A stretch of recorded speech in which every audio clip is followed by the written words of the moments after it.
She said, "I'm not cooking, cleaning, or contributing until you appreciate me more." I said, "I appreciate the clarity." Then I hired a housekeeper who moved into the spare room and actually paid rent. The eviction notice I served her listed non-contributing tenant as the reason. Original post I, 38 male, have been with Natalie, 35, for 4 years. We moved in together 2 years ago into my house, and yes, it's my house, inherited from my grandmother, fully paid off, solely in my name. This detail matters. When Natalie moved in, we agreed she'd contribute $800 a month toward utilities and groceries since she wasn't paying rent. She had a decent job as a marketing coordinator, made about $65K a year. I made $95 as a project manager. Life was good, or so I thought. 6 months ago, things started changing. She'd forget to transfer her monthly contribution, stopped cooking the 3 nights a week we'd agreed on. The house became messier because she'd stopped doing her share of cleaning. When I brought it up, she'd get defensive. "You're keeping score? That's toxic, Daniel." "I'm not keeping score. I'm asking you to do what we agreed." Relationships shouldn't be transactional. Meanwhile, I'm paying the property taxes, insurance, all repairs, most groceries, and doing 80% of the housework. But sure, I'm the toxic one. 3 weeks ago it came to a head. I came home from a brutal 12-hour day to find her on the couch, wine glass in hand, watching Netflix. Dishes piled in the sink, her breakfast and lunch, laundry overflowing, mostly hers, and she hadn't even started dinner despite it being her night. "Hey, what's for dinner?" I asked, trying to stay calm. She paused her show, looked at me with this expression like I'd asked her to solve world hunger, and said, "I'm done, Daniel. I'm not cooking, cleaning, or contributing financially until you appreciate me more. You take me for granted." I stood there, exhausted, looking at this woman who hadn't contributed her share in 3 months, and something just clicked. "I appreciate the clarity," I said. She smirked, thinking she'd won. "Good. Maybe now you'll understand my value." "Oh, I do, completely." That weekend, while she was at her sister's, I made some changes. Update 1. So after Natalie's declaration of independence from adult responsibilities, I did some math. Her $800 a month she hadn't paid in 3 months equals $2,400. The cooking, cleaning, general household maintenance I'd been covering solo, priceless, but also replaceable. I posted an ad, room for rent in nice house, $600 month, utilities included. Bonus, reduced rent if you're willing to help with household duties.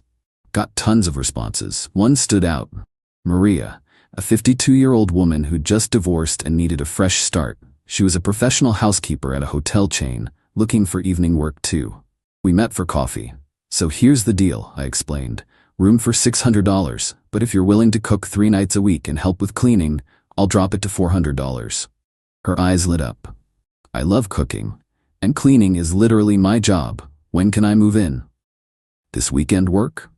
When Natalie came back Sunday evening, Maria was already moved into the spare bedroom, her stuff neatly organized. I was in the kitchen helping Maria prep meal ingredients for the week. Natalie walked in and froze. "Who is this?" "This is Maria, our new housemate." "Maria, this is Natalie." "Housemate? Daniel, what the hell?" "Well, you said you weren't contributing anymore. I needed help with the house. Maria's helping with cooking and cleaning, plus paying rent. Win-win." Natalie's face went through about 12 emotions. You can't just move someone in without discussing it. You're right. Kind of like how you can't just stop contributing without discussion. But here we are. Maria, bless her, just smiled and continued chopping vegetables. "I'm making lasagna tonight. There's enough for everyone." "That lasagna? Restaurant quality." Natalie ate it in angry silence while Maria and I discussed meal plans for the week. Later that night, Natalie cornered me in our bedroom. "This is insane. You moved a stranger into our house to make a point?" "My house," I corrected. "And she's not here to make a point. She's here because she pays rent and actually contributes. Unlike some people." "Are you seriously comparing me to the maid? Housekeeper?" "And she's also a tenant who pays on time, so no, the comparison wouldn't be fair to Maria. She slept on the couch that night. Her choice." Update 2. The next 2 weeks were interesting. Maria was everything Natalie wasn't. House was spotless. Meals were incredible. This woman could make a gourmet feast out of leftovers. She'd quietly go about her business, humming while she worked, genuinely happy. Meanwhile, Natalie was losing her mind. She'd come home to find Maria and me eating dinner together, laughing about something from our days. "Oh, don't let me interrupt your date," she'd say acidly. "It's not a date," I'd respond. "We're just two contributing members of the household enjoying a meal one of us cooked." Tuesday of week 2, Natalie tried to assert dominance, started leaving her stuff everywhere, making messes deliberately. Maria just cleaned around them, leaving Natalie's things in neat piles outside her bedroom door. We'd moved Natalie to the smaller guest room since Maria was paying for the larger spare room. "Your girlfriend seems upset," Maria mentioned while making breakfast. "Ex-girlfriend," I corrected. "Oh, since when?" "Since she decided being an adult was too much work." Natalie overheard and stormed in. "We're not broken up, we're working through issues." "What work are you doing exactly?" I asked. Because from where I'm sitting, Maria's doing all the work. That's when Natalie made her first mistake. She turned on Maria. "You think you're so special? He'll get tired of you too, honey. Hope you're not getting too comfortable." Maria, this wonderful woman, just smiled. "I'm very comfortable, actually. The room is lovely, rent's affordable, and Daniel's a respectful landlord. Why would I leave?" "Landlord? Is that what he's calling himself?" "Well, that's what someone who owns a house and rents rooms is called," Maria said pleasantly, then turned to me. "Daniel, I found this great recipe for Thursday. Mind if I use the good cookware?" "Use whatever you need." Natalie glared at us both and stomped off. But I knew she was planning something. Her sister Jenna started texting me about how I was emotionally abusing Natalie by replacing her with hired help. Thursday morning, I found out what Natalie's plan was. Update 3. Thursday started with drama. I woke up to Natalie on the phone with someone, speaking loudly enough to wake the whole house. "Yes, officer? I'm being illegally evicted from my home. My boyfriend moved another woman in and is trying to force me out." "Yes, I've lived here for 2 years. No, I'm not on the lease, but I have tenant rights." "Really?" She was really going there? 30 minutes later, 2 cops showed up. Natalie had put on quite the performance, tears, shaking, the works. "Sir, we received a complaint about an illegal eviction." "No eviction happening, officers. She's free to stay as long as she wants." Natalie's face fell. "But he moved another woman in." "A paying tenant," I clarified, showing them Maria's rental agreement. "The house has 3 bedrooms. My girlfriend decided she no longer wanted to contribute financially or otherwise, so I rented out the spare room." The younger cop looked confused. "So, you're all living here together?" "Yep, she's welcome to stay. She just has to live with the consequences of her choices." The older cop, who'd clearly seen everything, turned to Natalie. "Ma'am, unless he's preventing you from entering or removing your belongings, there's no illegal eviction. He can rent rooms in his own house, but he's trying to replace me." "That's a relationship issue, not a legal one." After they left, Natalie was furious. But Maria? Maria had made coffee and muffins for everyone, including the officers who politely declined but appreciated the gesture. "You're a real piece of work," Natalie hissed at me. "I learned from the best." That afternoon, while I was at work, Natalie made her second mistake. She tried to intimidate Maria. According to Maria and my security cameras, Natalie got in her face, called her a pathetic old woman desperate for male attention, and suggested she watch her back. Maria just laughed. "Honey, I raised 3 kids and survived a 20-year marriage to a narcissist. You don't scare me. Now excuse me, I need to start dinner prep." When I got home and saw the footage, I'd had enough. I called my lawyer buddy, Ricardo. "Can I evict her?" "She's not a tenant, right? No lease, no rent payments?" "Correct. Actually, she owes me about $2,400 in back contributions we'd agreed on." "Then she's a guest. In most states, you can ask a guest to leave with reasonable notice. If she's threatening other tenants, though." That night at dinner, Maria made incredible fish tacos. I handed Natalie an envelope. "What's this?" 30-day notice to vacate. You're no longer welcome as a guest in my home." She opened it, read it, and laughed. "You can't evict me. I have rights." As Ricardo explained, that's his law firm on the letterhead. You're a guest who's worn out their welcome. You have 30 days. I'll fight this. With what money? The money you haven't been contributing for 3 months? Update 4. The eviction notice lit a fire under Natalie's entitlement. She went from 0 to nuclear in 24 hours. First, she called my mom. My mom, crying about how I was throwing her on the street and choosing a random woman over our relationship. Mom called me, concerned. Daniel, Natalie says you evicted her? Mom, she stopped contributing anything 3 months ago, announced she wouldn't cook, clean, or pay anything until I appreciated her more, and I gave her 30 days notice. That's not throwing her on the street. She said you moved another woman in? A paying tenant who actually helps around the house. Long pause. The house Grandma left you? The very same. Good. Grandma would have kicked her out after month 1 of no rent. God, I love my mom. But Natalie wasn't done. She started a social media campaign, posted everywhere about how I was a textbook narcissist who financially abused her by making her pay to live with her boyfriend and then discarded her for a younger model. Couple problems with her narrative. 1. Maria was 17 years older than her. 2. I had screenshots of our original agreement about contributions. 3. Several mutual friends had heard her bragging about how she trained me to stop asking for money. Her post backfired spectacularly. Comments ranged from, "Wait, you lived rent-free in his house," to, "So you stopped contributing and you're surprised he got help?" Best comment came from my buddy Victor. "Natalie, you literally told me 2 months ago you were winning because he stopped asking for rent money. This you?" With a screenshot of her text to him. She deleted the post within hours. Friday morning, Natalie made her third and fatal mistake. She tried to sabotage Maria's immigration status. Yeah, she went there. Called ICE claiming Maria was illegal and stealing American jobs. Plot twist. Maria was born in Ohio. Her parents immigrated from Guatemala in the 60s. She was as American as apple pie, just happened to be bilingual. When ICE showed up, yes, they actually came, Maria handled it like a champion. Showed her documents, explained the situation, and even offered them some fresh-baked cookies. The agents were apologetic and annoyed about the false report. "Happens more than you'd think," one said. "People weaponizing us for personal disputes." I'd been at work but came home immediately when Maria called. Found Natalie in the living room, smirking. "Problem, Daniel? You called immigration on a U.S. citizen because you're jealous. I didn't know she was legal." "You didn't know she was legal? She's from Cleveland. She speaks Spanish. So does my high school Spanish teacher. Should we deport Mr. Henderson too?" That's when I made a decision. Ricardo had mentioned something about false reports and harassment. Time to document everything properly. Update 5. That weekend, I installed more security cameras with proper notice to all residents, of course. Natalie was spiraling, and I wanted everything documented. Saturday, she changed tactics.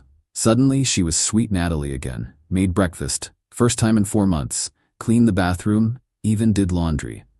Then came to me with tears in her eyes. "Danny, I'm sorry. I see now how wrong I was. Can we start over?"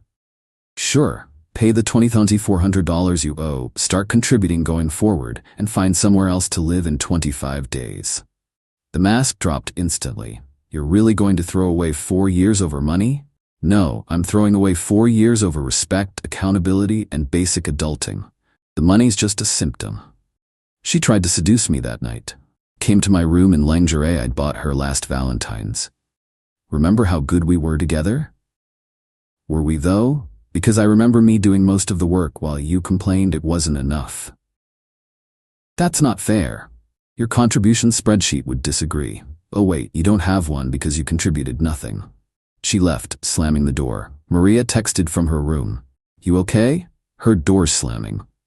"All good, sorry if we woke you." "No worries, made extra breakfast burritos for tomorrow. They're in the fridge." See the difference? Sunday brought Natalie's sister Jenna and their mom, Patricia. They showed up uninvited for an intervention. "Daniel," Patricia started, "you're destroying my daughter over petty household chores." Maria, who was in the kitchen, spoke up. "Would you like some coffee? I just made a fresh pot." Patricia ignored her. "This is what I'm talking about. You've hired help to replace my daughter? I've rented a room to someone who pays rent and happens to be helpful, unlike your daughter who pays nothing and creates more work." Jenna jumped in. "Natalie's going through a hard time. She deserves support." "What hard time? She has a job, no kids, no sick relatives, no major responsibilities except being a basic functioning adult." "She's depressed," Jenna announced. "About what?" I asked. having to contribute to the household she lives in? Natalie started crying. You see, he doesn't even care about my mental health. I cared for 3 years while you contributed. Funny how the depression only started when I asked you to pay your share. Maria quietly left the room, but not before putting out a plate of homemade coffee cake. Even while being ignored and disrespected, she was gracious. Patricia tried guilt. We welcomed you into our family, and I welcomed your daughter into my home. Rent-free for 2 years. How much would that cost anywhere else? $1,500 a month minimum? That's $36,000 of free housing I provided. You're welcome. They left after an hour of circular arguments, but I knew this wasn't over. Monday, I got a call at work from my mortgage company. Someone had called claiming to be me, trying to add Natalie to the deed. They'd failed the security questions, thankfully. That was it. I called Ricardo. She tried to fraudulently add herself to my deed. That's identity theft, right? Attempted, but yes, file a police report. Now, I did. The detective was surprisingly interested, especially when I mentioned the ICE incident and the false police report about eviction. This is escalating behavior, she noted. You might want to consider a restraining order. Let me see how the next week goes first. That was my mistake. Final update. The last week of Natalie's notice period was pure insanity. Tuesday, she accidentally clogged all the toilets with too much toilet paper. Cost me $400 for an emergency plumber. Maria helped clean up without being asked. Wednesday, she called my employer claiming I was mentally unstable and dangerous. Thank God my boss knew me well. He laughed it off but documented it for HR in case she escalated. Thursday, the grand finale. I came home to find she'd sold a bunch of MI stuff on Facebook Marketplace. My gaming console, my grandmother's china, that hurt the most, and some power tools. She had the buyers coming to my house. When the first buyer showed up, I had to explain the situation. Sorry, these items were listed without my permission. They're not for sale. The guy was understanding. Oh man, messy breakup? The messiest. I called the police immediately. When they arrived, Natalie played victim again. These are communal items. We bought them together. I had receipts. For everything. All in my name, all from before she moved in. The officer looked at her. Ma'am, selling someone else's property is theft. But I live here. That doesn't make his belongings yours. They arrested her. Actually arrested her. Maria watched from the doorway, shaking her head. While Natalie was being processed, I went full nuclear myself. Got an emergency restraining order based on the escalating harassment, identity theft attempt, and now actual theft. Ricardo rushed it through with a judge he knew. Natalie's mom bailed her out that night. The next morning, she came with police escort to get her belongings. She had 2 hours to pack, supervised the entire time. As she was leaving, she turned to me. You destroyed my life, over $800 a month. No, you destroyed your own life by deciding that being an adult was optional. I just stopped enabling it. No one will ever love you like I did. Maria, who was watching from the kitchen, called out. That's probably a good thing, honey. The officer escorting Natalie had to turn away to hide his laugh. She moved back in with her parents. Sent me one last text from Jenna's phone. You'll regret this when you're old and alone. I showed it to Maria over dinner. She'd made incredible enchiladas. You know what I regret? I said. Not doing this 2 months into her refusing to contribute. You're a patient man, Maria agreed. My ex-husband pulled that once. Once. I changed the locks while he was at his mother's. We high-fived. The aftermath? Natalie pled down to misdemeanor attempted theft, got probation and community service. The restraining order was granted for 1 year. She had to pay me $1,800 in restitution for the plumber and attempted sales. Her mom still sends me angry emails monthly. They go straight to spam. Jenna tried to date shame me on social media, posting that I was living with a woman old enough to be my mother. Maria's only 14 years older, but whatever. Maria responded with a photo of the amazing Thanksgiving dinner she cooked, captioned, "Grateful for roommates who pay rent." It got 500 likes. As for me and Maria, we're the best roommate situation ever. She pays rent on time, cooks amazing food 3 nights a week, keeps the common areas spotless, and is just generally pleasant company. We watch Jeopardy together, and she's teaching me Spanish. Started dating someone new last month. Amy, a financial analyst who saw the whole Natalie drama play out on social media and messaged me, "Your ex sounds exhausting. Coffee?" When Amy came over for dinner, Maria made her famous lamb chops. Amy brought wine and insisted on helping with dishes. "Keep this one," Maria whispered to me later. "The house is peaceful.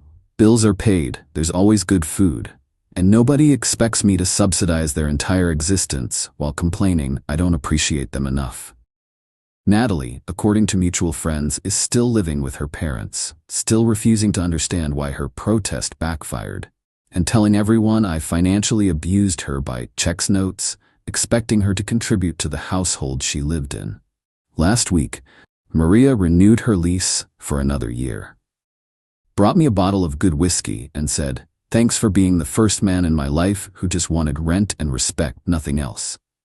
Thanks for being the first woman in my life who actually delivered what they promised." We clinked glasses. "Oh, and I'm using Natalie's $1,800 restitution payment to replace my grandmother's china. Found an almost identical set on eBay. Maria's already planning to use it for Christmas dinner."